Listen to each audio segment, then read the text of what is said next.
Come on, pick up.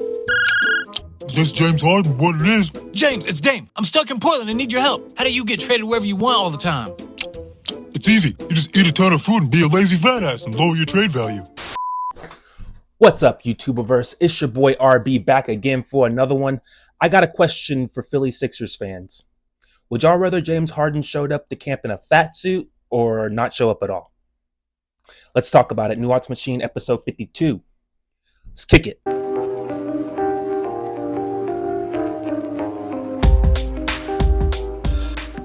Before we get started, please hit that like and subscribe button.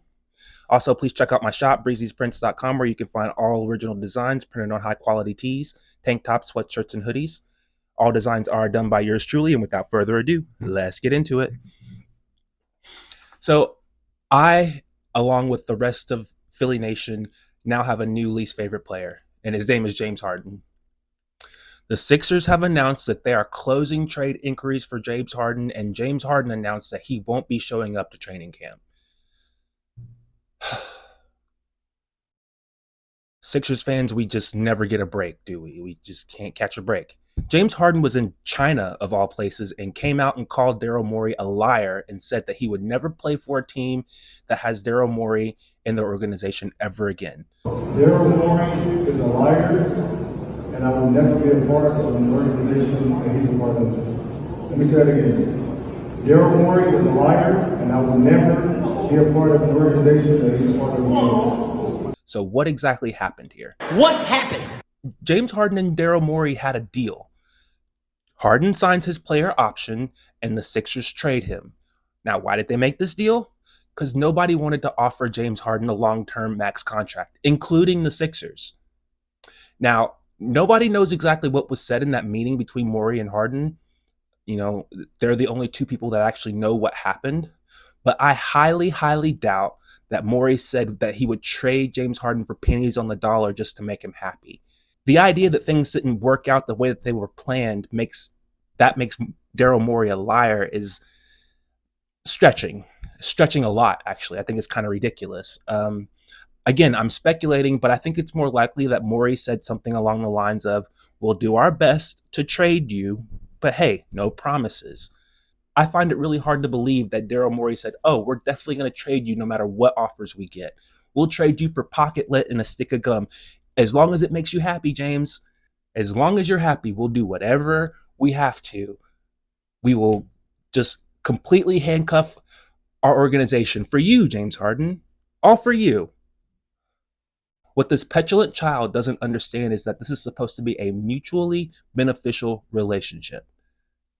James Harden gets paid way more than any other team was willing to offer, and the Sixers move him for a star or multiple first-round draft picks, and everyone's happy. But the Sixers haven't gotten an offer that they're satisfied with yet, so the trade hasn't happened yet. And James Harden is under the impression that the Sixers owe him something.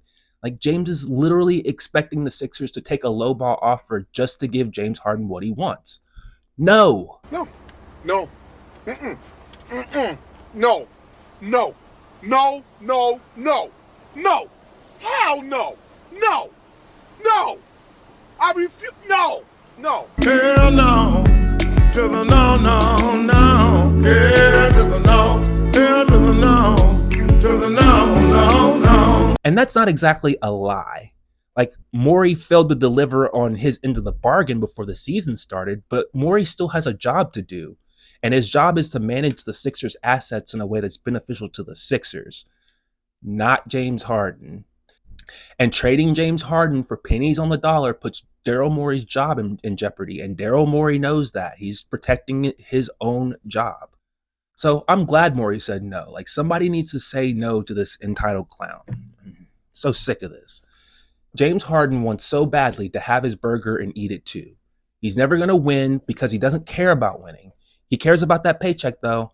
I think he will show up to play in the regular season, but he will be 20 pounds overweight and he'll give minimal effort. This is the one. It's perfect. I'm so glad you like it. It's an exact replica of Lizzo's body. The love handles are just right and the tits sag perfectly. Philly's definitely going to trade me now. They will have no choice. What do you guys think?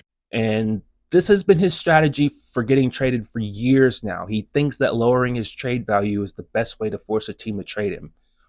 But what's hilarious if he would have tried to raise his trade value, he probably would have been traded already. Some team might have been tricked into giving what the Sixers want for you. Gotcha, bitch. If you had raised your trade value, and you'd be gone already. But no, you decided to lower your trade value. Daryl Morey's not stupid. He's not going to give James Harden up for less than what he's worth. Or maybe he'll just take a page from Ben Simmons' book and not play at all.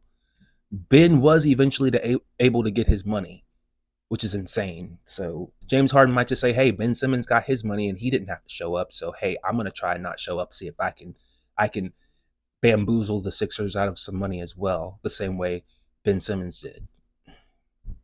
Man, some of these NBA stars just lose grip with reality. People are living paycheck to paycheck. You get paid millions of dollars to play a sport, a game. Yet you can't take what comes along with being paid millions of dollars and playing that game in stride. No, you don't always get to choose where you play. Yes, you can be traded. Yes, you can be playing in one city one night and then be traded to another team and be playing in another city the next night. That's the way the league works. You get paid millions of dollars to deal with that. So deal with it. So frustrating. I'm so glad Daryl Morey is putting his foot down and saying, this isn't how things work, you entitled, petulant, spoiled child. We will trade you when we get adequate compensation for you and not a moment sooner. James Harden has demanded a trade from 3 different teams, and he has basically been able to choose his destination each time. So it's really not surprising that he's throwing a temper tantrum right now, because this is the first time he's done this and not gotten his way. And look, this isn't just James Harden's fault. Daryl Morey is at fault here too. I'm speculating, but I believe Daryl Morey tried to play James Harden like a fiddle and he got caught. He dangled the idea of a long-term max deal for 33-year-old James Harden if he took a pay cut to sign other free agents, hoping that he could sneak a championship in. And if that would have happened, James Harden probably would have gotten paid. Like, here, you led us to a championship. Thank you. Here's your contract. But I honestly don't think that Daryl Morey had any plans of offering that long-term deal to James Harden unless they made it all the way to the finals and he completely balled out. The moment the Sixers laid an egg in Game 6 and Game 7 against the Celtics last year, Daryl Morey decided we can't bring James Harden back on a max deal. It's just, we can't do it. It's not a good move for our team. And James Harden's whining about that. I don't understand why this keeps happening to the Sixers, man. This city's filled with diehard sports fans. You don't even need to win a championship. You just need to put forth maximum effort and the city will love you. Anyway, that's all I got for this one, guys. I'll see you on the next one. Can't wait. Love you guys. Peace. Dark side, light this bitch up.